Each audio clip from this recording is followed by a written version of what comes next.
Mnogi ljudi ne veruju sveštenicima, deco, kada pričaju o Carstvu Božjem. Ne veruju u mnogobrojna čuda koja su se dešavala i koja su opisana u životima svetitelja, a te knjige se zovu Žitija svetih. Ne veruju u čuda koja su se dešavala u prošlosti, ne veruju u čuda o kojima svedoči crkva, ne veruju u Božje postojanje uopšte. I na neki način oni smatraju da je sve to neka bajka. Za takve ljude danas čas veronauke neće održati veroučitelj, nego će održati doktori. U emisiji Bog ima zadnju reč, negde od 21. minuta, 4 doktora svedoče o 5 čuda koje su se desila, a čiji su oni svedoci. Danas ćemo govoriti o drugom čudu. Dogodilo se to negde posle 2000. godine, u doba kada je naš narod zaista bio u teškoj materijalnoj situaciji. U to vreme novac se uglavnom računao u nemačkim markama. 2 nemačke marke vredele su kao danas 1 euro. A plate ljudi su bile znatno manje. Čudo koje se dogodilo možemo svrstati u čudu nemoguća slučajnost. Matematički da se računa, slučajnost se isključuje i ovde se vidi prst Božji, vidi se smisao zbog čega se nešto dogodilo, jer je smisao bio da pacijentica dobije isceljenje. Pa da krenemo redom. Prvo je na odeljenju došla doktorica koja se upoznala sa pacijentkinjom vidom. Videla je da postoji pacijentica koja je u teškoj situaciji, koja neće moći sama sebi da kupi lek. Ta doktorica je otišla u crkvu. Dok je bila u crkvi i dok se molila Bogu, u tom trenutku je došao čovek koji je doneo isti taj lek koji je neophodan vidi. Jako skup lek inače. Nije došao 5 minuta kasnije, nije došao ni 5 minuta ranije, pa da se doktorica ne upozna sa čovekom, da ne vidi taj događaj, da je neko donirao lekove. Treća stvar, Bog je izabrao takav karakter doktora, preko koga će da sprovede svoje blagodatno dejstvo. Da ona bude znatiželjna, dobar čovek, ali kao čigrica, znatiželjna, da zaviri odmah u kesu i ja da vidim koji su to lekovi. Znate, deco, većina ljudi ne bi zavirila u kesu. Ne bi zavirila zato što ih je sramota, nije to niko njima doneo, sačekali bi da neko kaže, izvolite, pogledaj ove lekove, da li znaš nekog? Ako ti neko ne bi rekao, ne bi ni zavirio. Različiti su karakteri ljudi. Bog je izabrao baš takav karakter čoveka, preko koga će da sprovede dejstvo, da je doktorica bila znatiželjna. Kada je doktorica zavirila u kesu, imala je šta da vidi? Videla je lek koji je neophodan. Taj lek košta 750 eura. Da je čovek ostavio 750 eura na stolu kao prilog, taj novac verovatno nikada ne bi stigao do vide. Zato što bi ga iskoristili za nešto drugo što je potrebno takođe u bolnici ili tamo gde je već doniran novac. Međutim, poslat je konkretan lek koji košta toliko, tako da nije mogao za druge namene da bude iskorišten, nego da se da pacijentu kome je baš potreban taj lek.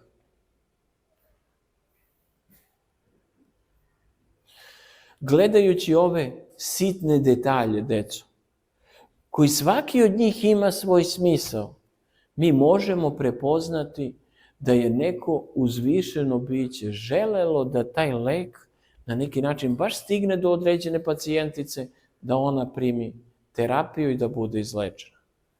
Doktorice, razmišljajući o ovom događaju, decu, prepoznale su prst Božji i čudo Božje.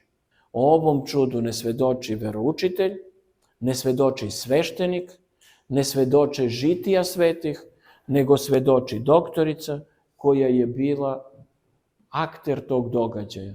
Pa što se tiče onih ljudi koji ne veruju u Boga i u sveštenike koji svedoče o Bogu, onda neka poslušaju doktore, jer ovo je drugi primjer o kome govore doktori, da se čuda događaju u crkvi. Ja neću zaboraviti pacijentkinju. Radila sam tada u državnoj velikoj bolnici. Bolnici koja ima i hram, posvećen Svetom Nektaru Eginskom, gde lekari koji su verujući i pacijenti su imali i mogućnost da se obrate i mole Bogu. Pacijentkinja je bila izbeglica. Izgubila jednog sina, drugi sin je bio invalid, živjeli su izuzetno teškim i lošim materijalnim uslovima. Imala je tešku upalu pluća sa gnojnim promenama, to se zove MPM, a u stvari je gnojne promene u samoj plućnoj maramici. Zahtevalo je vrlo agresivnu i vrlo jaku antibiotsku terapiju uz drenažu i pokušaj da se izbegne neko hiruško lečenje. Krajem 90-ih, odmah posle bombardovanja, početkom 2000-ih, moćnih i jakih antibiotika jeste bilo na tržištu, ali je teško bilo doći do njih zaista u bolnici. Još uvek su pacijenti sami sebi u takvim situacijama kupovali lekove.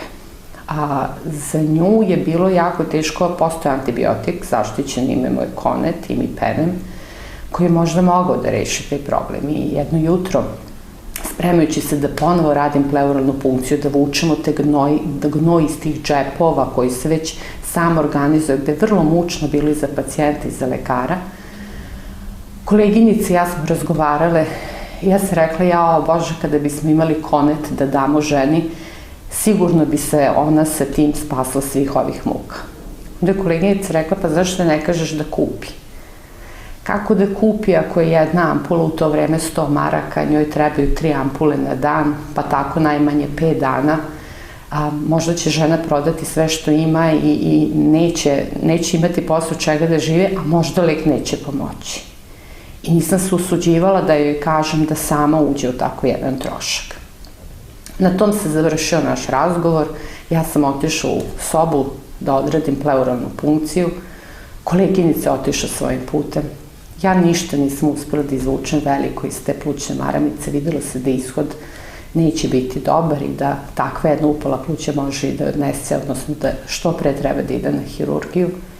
I u tom momentu se pojavila moja koleginica na vratima sva usplahirena i rekla je, Dule, ja sam našla Konet.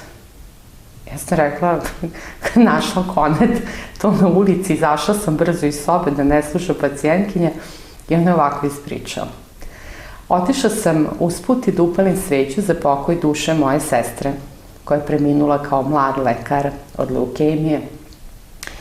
I dok sam bila u crkvi Svetog Nektarija, ušao je čovek i rekao je ženi koja je tada tu prisluživala u crkvi, donao sam u ovoj kesi lekove neke koji su ostali od moje pokojne žene, pa ako znate nekog da mu ti lekovi trebaju, a vi to dajte. Koleginica koja je bila radoznala, ja da sam bila na njeno mesto, teško da bih zavirila u to kesu, ali Gospod tačno postavi koga treba na pravo mesto, vrlo radoznala, vrlo živahna, ona je rekla odmah, dajte da ja vidim koji su to lekovi, otvorila je kutiju i videla da se u kutiji nalazi Konet. Rekla je, ja znam kome to treba, dotrčala je do mene i rekla, evo, našla sam Konet. Sišli smo zajedno dole i zaista da ne verujete u jednoj kesi, onako kako se pakuje one papirne kese, je bilo tačno 15 ampula Koneta za 5 dana terapije. Pitali smo da li možemo mi to tako uzeti, to je tako doneto, to su vrlo skupi lekovi. Pa žena iz crkve rekla, pa ako vi znate, evo kako sam dobila, tako vam i dajem. I nas sve smo to uzele, odnele i rekli smo joj, vidi, ovo ti je sam Bog poslao. I posle 5 dana te terapije nije trebala nikakva ni hirurgija, ništa. Vida je bila izlečena.